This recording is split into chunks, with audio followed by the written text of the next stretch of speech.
It is probable that this process was used by Tesla. Intense angelic activity was centered around the casket while all living electronic substance was being removed from the body, resulting in the peculiar oscillations recorded on the photographic negative. The camera is not sensitive enough to handle high frequencies. That is why an actual photograph of a master of the ageless wisdom is seldom seen, unless it is made by certain photographers in India who have special equipment. A master's body is vibrating at such high speed that the camera cannot record the image.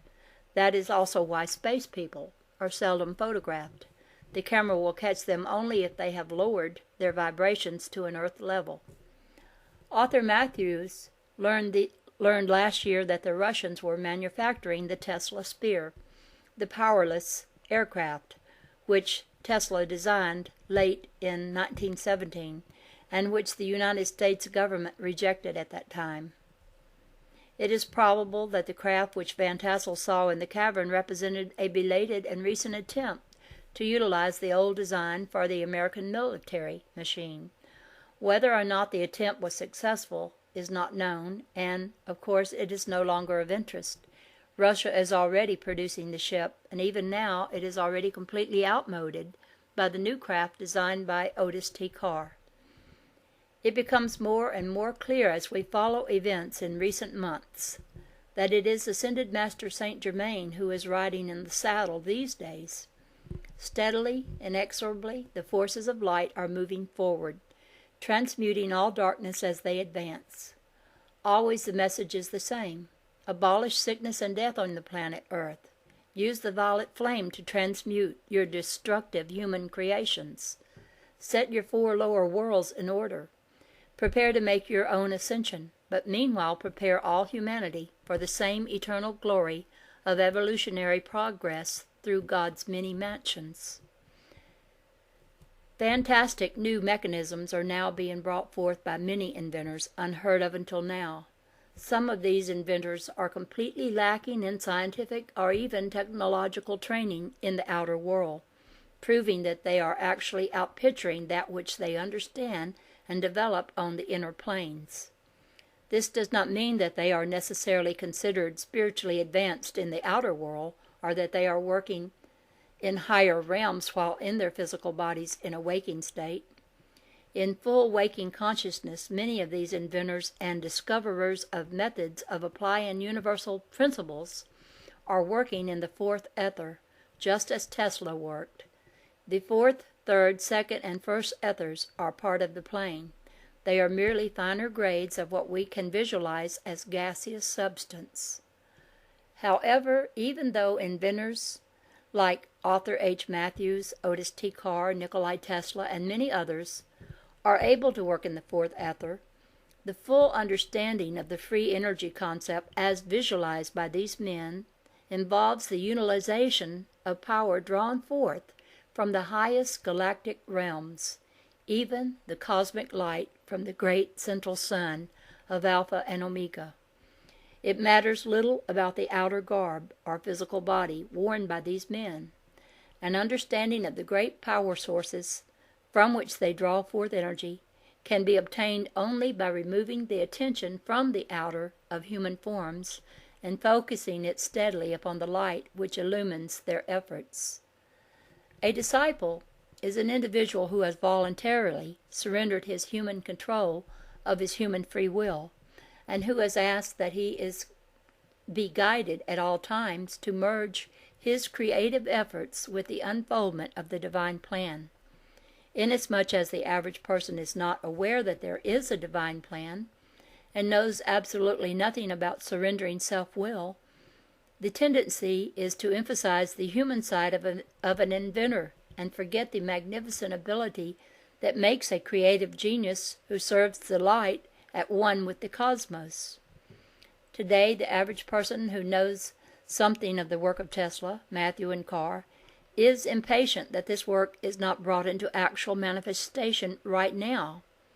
They expect Matthews and Carr to leap forward over all human obstacles and give to humanity a war-free world protected by the Tesla anti-war machine, and a spaceship in which to spend leisure hours sightseeing around the solar system.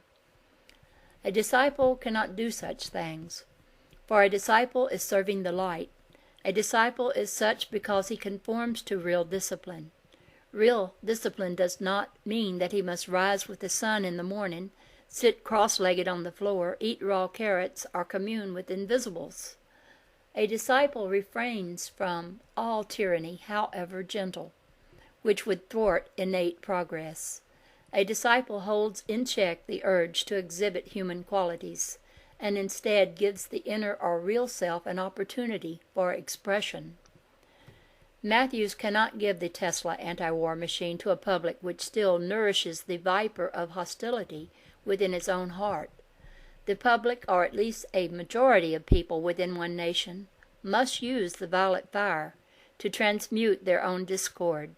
Then this same nation can demand the Tesla anti-war machine to protect its borders from hostile advances by other nations. It would not be the first time in history that a single nation stood firmly on the side of the light and won victory through total pacifism. The inner core of the earth is populated today by such a nation.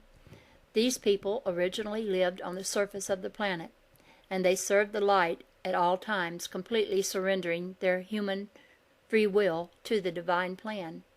At one point they were threatened with immediate extinction as they stood and watched invading hordes approach.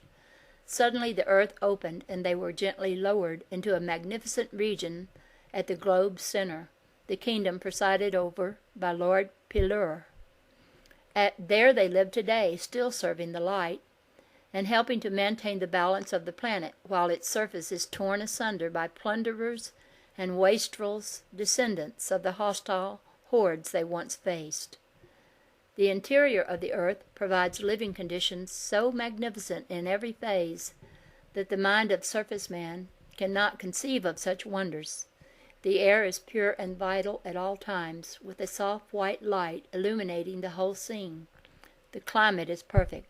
The vegetation is basically a soft rose-pink shade, varied with golden tones, and with gem colors of the seven rays. Not a single vibration of pain penetrates to this great core of harmony. The last vibration of distress which touched these people was on that day long ago when they stood valiantly in the light, watching the hostile hordes advance, and the good earth open to offer them the hospitality of its innermost heart. Long eons of time have since passed upon the surface of this earth and within its pulsing heart, where abide those blessed with the unique joy of serving the light under the leadership of the great Lord Pilur. Even though they abide within the earth, they are still part of the human race, and are one with us in all harmonious things. They constantly work to bring about greater balance in conditions on the surface of the earth, and many life streams who are able and willing to free themselves from discordant karma take embodiment in Lord Pilur's kingdom rather than return into incarnation in the disturbed atmosphere on the globe's surface. Until recently, the outer world had heard little about the activities within the heart of the earth.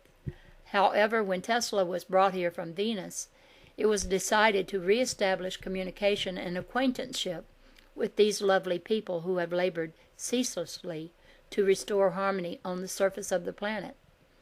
Tesla was charged with the task of bringing wireless or radio communication to the attention of a forgetful humanity, as well as television.